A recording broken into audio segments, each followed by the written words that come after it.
Good evening. Coming up this Tuesday evening, DOD approves a new medal to be issued to former American POWs. AFKN's Rob Hurd will report on a former 2nd Division commander who's in country, and the President has selected a successor to command the U.S. Pacific Air Forces. But first this evening, the commander of the U.S. Pacific Command stated yesterday that the Republic of Korea presently doesn't have the military strength to maintain peace on the Korean Peninsula alone, but added that the ROC will be able to do so in the future.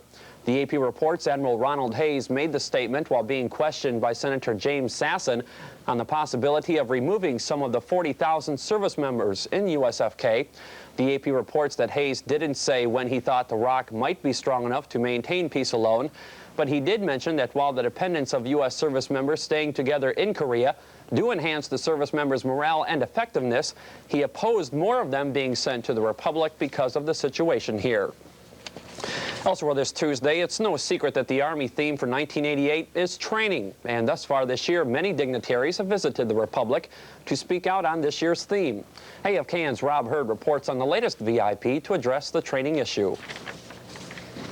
General Robert C. Kingston was in the Army for 37 years when he retired. He served 2 tours in the Republic during the Korean War.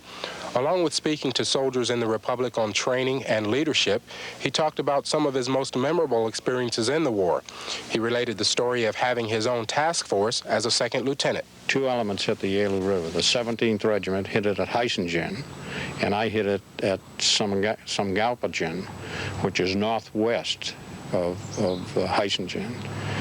I think that, for me, as a 2nd lieutenant, platoon leader, having a task force of fairly decent size and allowed to stay in command of that while larger units were in support of, that to me, at the time, of course, was great. General Kingston talked about training and how it has changed over the years. I think the training is greatly enhanced through the simulators that the 2nd Division now has. I've seen most of those back in the States and in other units. But again, the unique military training environment in the 2nd Division, where people are over here for usually 1 year. The platoon sergeants, the squad leaders, company grade officers, and battalion officers are all together. Army Sergeant Rob Hurd, AFKN News, Yongsan. Elsewhere this evening, the Defense Department announced today that President Reagan has nominated Air Force Lieutenant General Merrill McPeak for promotion to general and assignment as the Commander-in-Chief of the U.S. Pacific Air Forces.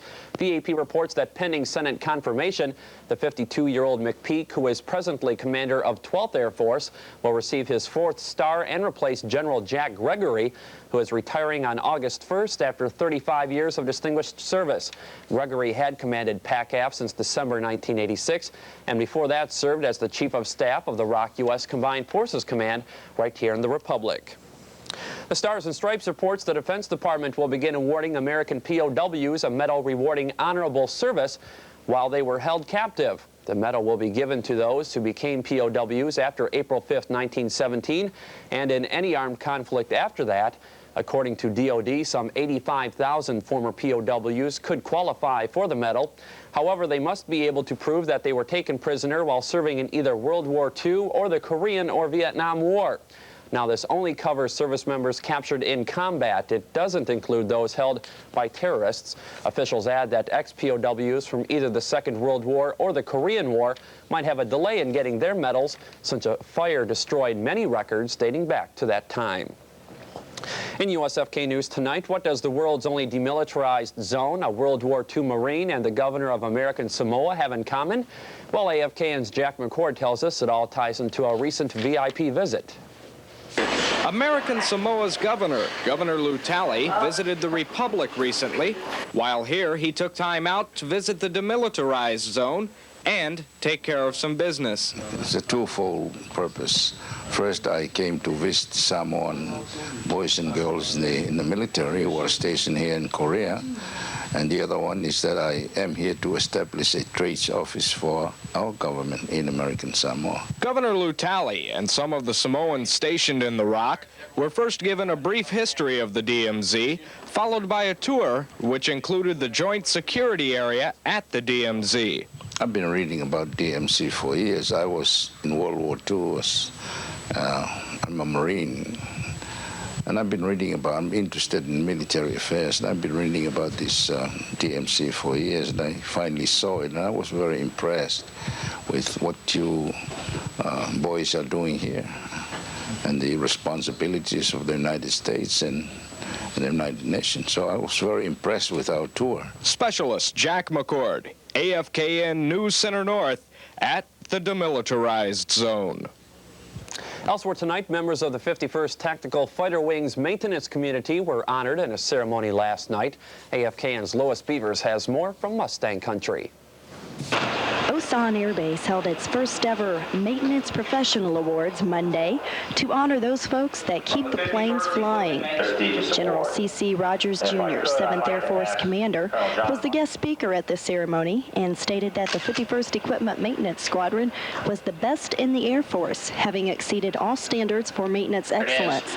It's great. The 1987 PAC-AF Dedalian Award, presented annually to the wing that demonstrates outstanding combined efforts in the equipment maintenance program, was received by Colonel Marshall, 51st TAC Fighter Wing Commander.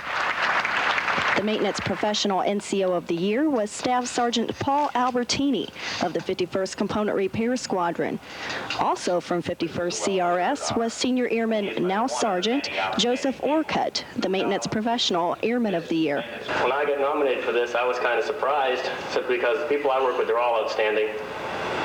You know, and that's what really pushes me to do what I do. I'd like to thank everybody who put this dinner together too, because to be honest, I've been to a few of these. This is the nicest one I've been to. Thank you. Raymond Lois Beavers, AFKN News, Osan. In processing large groups of personnel is a pretty standard event. Paperwork is filled out and filed, quarters are assigned, and work goes on as usual. Tonight, AFKN's Talia Green takes a look at how the in-processing format changes a bit during field exercises. Soldiers from the 115th Signal Battalion based in Alabama arrived at Osan Air Base. After a short drive, some of these troops wound up pulling through the gates to Camp Humphreys Tent City, which will be home for some of them for the next few weeks. In processing here is made very simple. Each busload of troops sends the senior person to the base operations tent. A briefing here centers on how to act and conduct oneself in Korea, as well as Korean customs. Major Edward Gage, Rail Operations Officer at Camp Humphreys, describes a little bit more about the briefings. Give them a real fast safety briefing and tell them to hold tight and go to a holding area if possible. Tonight's deployment into Camp Humphreys was somewhat unusual because the units were already here and set up, so they just reported directly to their units. Other than that, in processing normally accounts for issuing ration cards, a SOFA briefing, and extensive safety briefings on driving in Korea. Meanwhile, the remaining soldiers await the arrival of their baggage. Though the setting is different, claiming baggage is still the mad free-for-all we often find at airports. Then, bags in hand, it's off to the tents, which will house these soldiers for an upcoming exercise.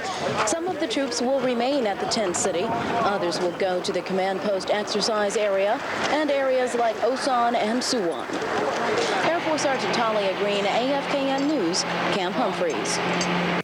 In order to meet the needs of the growing number of military veterans in the Republic, the Korean Veterans Association has put on a new face. AFKN's George McNamara reports on the KVA's new national headquarters in Seoul. A home away from home is how it is referred to, and for Korean veterans, a new $14.2 million Veterans Center offers all the comforts of being in one's home. With 4.2 million veterans, Korea's past military service members make up 10% of the Republic's total population. A retired Army officer himself, On Q Tech says the new Veterans headquarters was long overdue. This is actually home of the Korean veterans. Rather late to have this kind of facility. This is kind of long-due aspiration of a Korean veterans to have a home like this. Built into the 12-story structure are a number of welfare facilities available to veterans and their families, including spacious lounges, a swimming pool, restaurants, a department store, and a wedding hall. Since moving to the new headquarters, Colonel An says the number of veterans using the center has been relatively small, but he adds that as members become more aware of what the facility has to offer, the Korean Veterans Center will show Korea's military heroes just how proud their nation is of its men and women who have worn the uniform. Army Sergeant George McNamara, AFKN News, Seoul. Still ahead this Tuesday, Al Green will be along with the weather. Also, a former ROC president embarks on a 3-week visit to the U.S. And on the lighter side, we'll see how diehard baseball fans are living a lifelong dream by playing with some of their boyhood idols. That and more when the AFKN News Hour for a Tuesday continues.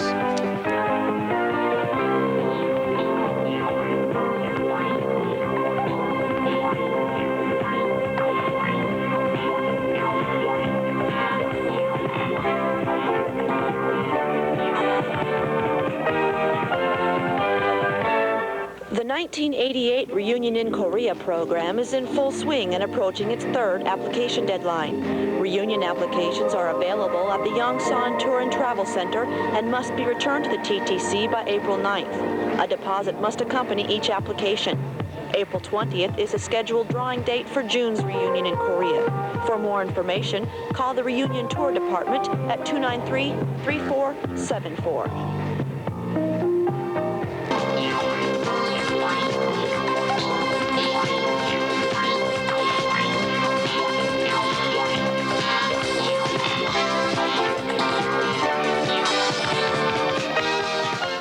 Good evening. All areas of the Republic received some precipitation over the past 24 hours, but it was mainly in the form of rain. There was some light snow up in the mountains late last night and early this morning.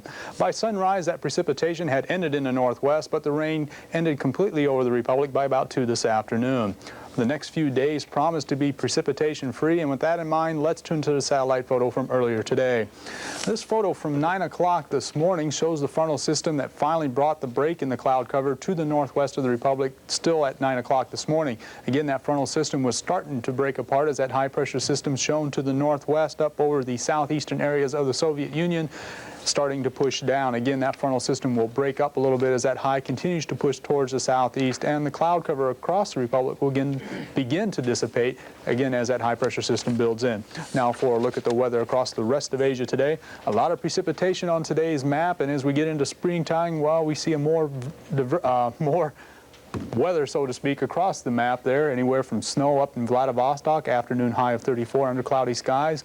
Clark Air Base a little bit cooler today, only up to 85 under cloudy skies and light rain. Thunderstorm activity at Taiwan today up to 61. And now for a look at the temperatures across the Republic. The nation's low this morning, 32 out at Taebaek Range or Pilsung Range up at Taebaek Mountain, and the afternoon high of 61 up at Camp Stanley. Other afternoon highs, 54 in the capital city of Seoul, Suwon up to 54, and Camp LaGuardia to 58. And now for a look at tonight's weather forecast. We can expect clear to fair skies in the north as that high pressure cell begins building down. Skies in the south will remain partly to mostly cloudy, but cloud cover will dissipate through the evening hours. Winds out of the northwest to northeast at 5 to 10 miles per hour. Evening lows dropping into the mid-20s to low 30s in the north and the low to upper 30s in the south, and the upper 30s to low 40s on Jeju-do. Seoul cooling to 29 degrees, Jeju to 41, Camp Casey to 26, and Camp Long down to 28. And for tomorrow, sunrise will be at 6:31 in the forecast, partly to mostly sunny skies, northwest winds at 5 to 15 miles per hour. Daytime highs still quite spring-like, mid-40s to low 60s, Seoul reaching 55, Camp Casey 61, and Camp Long up to 58. And the outlook for Thursday, continued partly to mostly sunny skies, possibility some morning fog though on Thursday, daytime highs mid-40s to low 60s, Seoul should reach 58. Mark? Good enough, Al. Thanks a lot. Sure enough. We'll see you again tomorrow. And now with a look at what's making headlines this Tuesday evening is CNN's Judy Smith.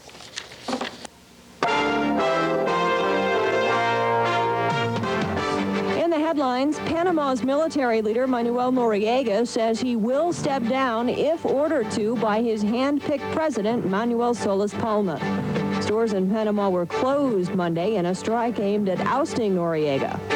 Peace talks are underway in Nicaragua between the Sandinista government and the Contra rebels. A U.S. helicopter on training exercises went down in Honduras. All 10 men on board survived. The U.S. presence in Honduras sparked more protests in San Francisco. With the headlines, I'm Judy Smith.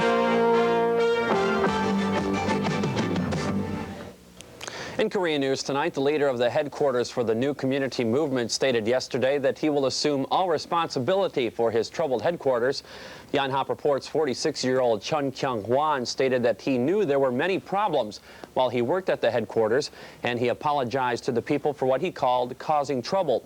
Last week, Chun left the Republic and flew to Osaka, Japan, after Korean news reports disclosed Chun's alleged irregular operation of the headquarters. Chun is the younger brother of former ROC President Chun Doo-hwan. Meanwhile, Chun's older brother left the Republic today as scheduled for a 3-week stay in the U.S. The Korea Herald reports that the former president will pay a call on President Reagan at the White House tomorrow. He may also meet Secretary of State George Shultz, former Presidents Richard Nixon and Gerald Ford, and former Secretary of State Henry Kissinger. Now chairman of the Advisory Council on Elder Statesmen, Chun will also be given briefings on the world situation by the Pentagon and the CIA, and will also address the Council on Foreign Relations on the security and peace on the Korean Peninsula. Back in USFK now, the Logistic Assistance Program, or LAP for short, is the Army's way of keeping in touch with its soldiers in the field. Correspondent Melissa Stup takes a look at the people behind logistical assistance. They are the eyes and ears of the Army's Material Command. They keep track of the Army's helicopters, tanks, computers, and even paperwork. They are logistic assistance representatives. We're talking about maintenance technicians that do in fact and are in fact experts on the weapon systems that we have in the field, as well as the piece parts of those weapon systems that have to flow through the logistics pipeline to get and support the soldiers out in the field. It's a small, tight activity, stationed worldwide, that lends assistance to soldiers so they can maintain the highest state of material readiness. And the majority of LARS are civilians. They're required, and we have issued to them the same uniforms that our military wear. They can be distinguished because they, in fact, do wear identification in terms of a specific patch that identifies them as AMC, Logistics Assistance Representatives. These representatives are considered emergency essential personnel and will deploy and live with their support units upon mobilization. Sergeant Melissa Stup, the Army Material Command, Alexandria, Virginia. On the lighter side this evening, 18 Major League Baseball teams are currently training in the Sunshine State of Florida, preparing themselves for the 1988 campaign, which will get underway early next month. But for some diehard fans who someday dream of playing professionally, there is a special camp that makes the dream a reality for at least a week. Correspondent John Holden has more. Welcome to Sarasota, Florida, winter home of the Chicago White Sox. Although at this particular training camp, the players' names might not be that familiar to baseball, nor for that matter, their occupations. Well, I own an ad specialty company. I'm a stockbroker. I sell textiles.